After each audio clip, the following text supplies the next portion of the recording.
Hi, my name is Ross Pitcoff of the Pitcoff Law Group. I'm the founder and owner of our commercial litigation and corporate boutique. Today I'm briefly going to speak with you about the Corporate Transparency Act.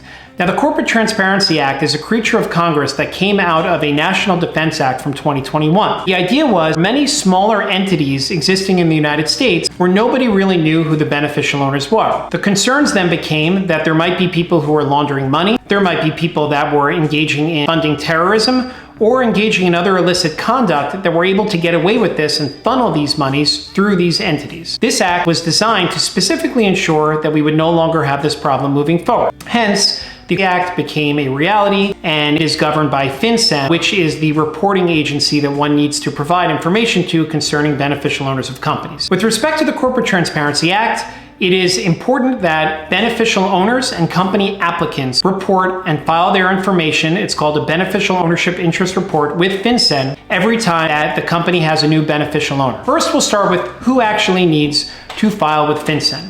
Number one, corporations or LLCs in the United States certainly need to file, but foreign companies may need to file as well. Number two, who is exempt from filing with FinCEN a beneficial ownership interest report?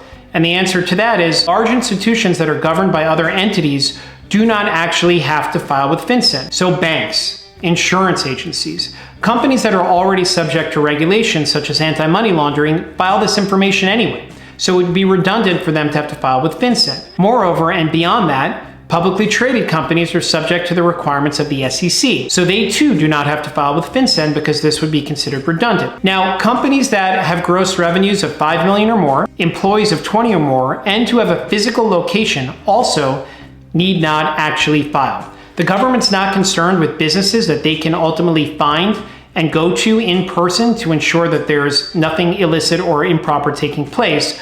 Also, generally companies of 5 million or more with that many employees are going to be filing taxes.